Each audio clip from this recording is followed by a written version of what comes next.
Isang naglalagablab na performance ang buena mano natin ngayong gabi. Nagsimula po ako mag-arnis since 2007. First year high school po ako noon. Doon ko po na-discover na di lang po pala ako may skills sa pagiging atleta, sa leadership skills din. Tuturo po ako sa maraming eskwelahan. Ang goal ko po sa pagtuturo ng arnis, matutunan nila yung discipline at sportsmanship.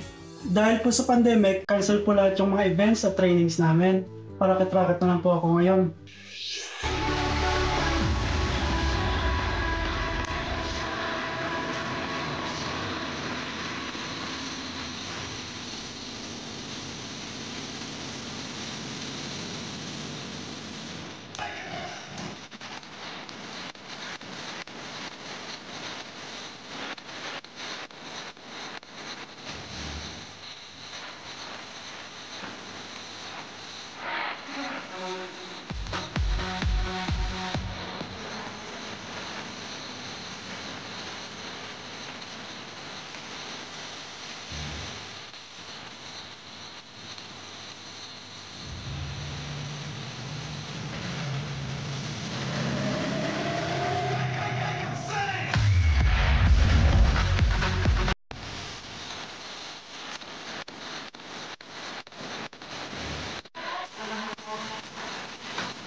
Talagang pinakita ni Santelmo na he's in it to win it. Nagbabaga ang kanyang performance at talagang naglalagablab ang kanyang mga galawan. Pero nagulat lang ako sa kanya kung gaano katagal na yung gas sa bibig niya kasi bigla na lang bumuga eh. Walang cut, ano? Walang cut. Dire-diretso.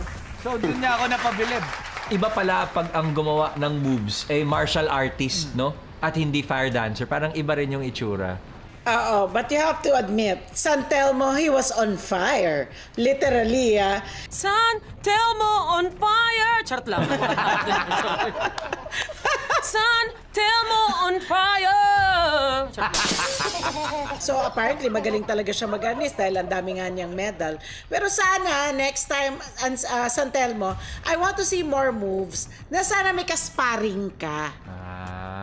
Para makita talaga natin yung arnis. Ako naman, masabi ko lang, ang bangis ng arnis. Yan. Kasi nga, totoo lang ako, may best friend ako May isa akong best friend na talagang master sa arnis. Alam ko kung gaano hirap ang pinagadaanan niya. Kaya doon pa lang palong-palo na. Tapos lalagyan pa ng apoy. Nilunok mo pa. Asa kakaloka, Joros, kasi habang nasa bunganga niya yung apoy, tumatumbling-tumbling siya. So, may mga 2 drops, 3 drops sa inom yun. Siyan sa mo. Sana unleaded, di ba? Kasi hindi na masabi pa. Tama-tama, nagbaba ng presyo ng gas. Okay lang. So anyway, sa lahat ng... Dahil sa paglunok mo ng 3 drops, ito ang 3 kisses sa'yo. Santelmo, mukhang makakahinga ka na ng malalim dahil wala ka na sa hot seat. Good job sa'yo.